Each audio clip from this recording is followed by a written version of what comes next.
윤석열 대통령 당선인의 경제 정책 가운데 가장 눈길을 끄는 건 부동산 정책입니다.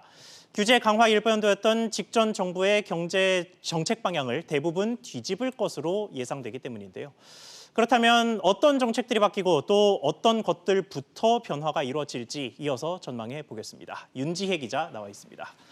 윤 기자, 네. 주택 공급 쪽부터 짚어보죠. 윤석열 당선인 정책의 공약에 다소 그 공급과 관련된 공약들이 굉장히 많았잖아요. 네, 최우선 과제가 주택 공급이기 때문입니다. 5년간 전국에 250만 호 이상 주택을 특히 청년층에는 집값의 20%만 받고 80%는 차차 갚게 하는 원가 주택을 30만 가구 공급하겠다고 밝혔습니다. 역세권 복합개발로 무주택 가구의 역세권 첫집 주택을 20만 원을 공급하는 계획도 내걸었습니다. 이를 위한 부지 마련은 국공유지 활용, 용적률 완화, 그리고 규제 완화를 통한 재건축, 재개발 활성화를 제시했습니다.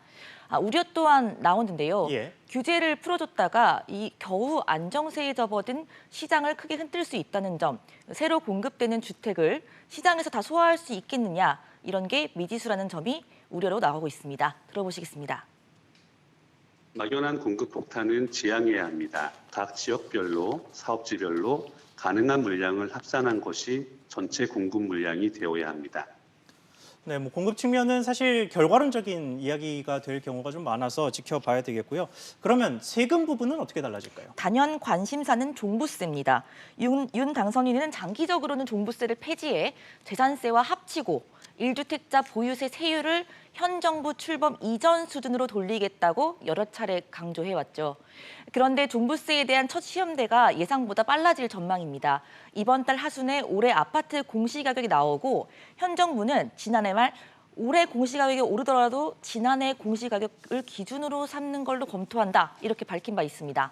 당선인 측은 일단 정부 조치를 지켜보겠다는 입장인데 현 정부가 보유세 부담을 줄이지 않았다고 판단되면 개정안을 추진할 수도 있다는 계획이 나와 있습니다. 들어보시겠습니다. 획일적인 감세가 되어서는 안 되고 민주당과의 협의도 필요해 보입니다. 단 공정시장가의 비율의 경우에는 시행령만 변경해도 가능하기 때문에 보유세 부담을 위해서 우선 검토할 수 있겠습니다. 여기에 취득세, 양도세 중과 한시적 면제 등도 핵심 공약인데요. 윤 당선인이 거래 활성화가 필요하다고 보기 때문에 세금 문제는 우선적으로 손을 볼 가능성이 큽니다. 네, 세금 이야기는 이 정도로 하고 또 임대차법도 관심이 참 많아요. 지금 최대 4년 임대를 보장하고 있는 게 임대차법의 주요 내용인데 네. 수정이 된다면 어떻게 될까요? 네, 세입자 주거 안정을 위해 도입됐지만 오히려 전세난을 부추겼다는 게 당선자 국민의힘 생각인데요. 그래서 임대 기간을 다시 2년으로 돌리고 보증금을 올리지 않는 임대인에게는 혜택을 더 주는 방안이 유력하게 거론되고 있습니다. 예. 하지만 법을 개정해야 해서 국회에서 민주당 동의를 받는 게 관건입니다. 네, 윤지혜 기자 이야기 잘 들었습니다.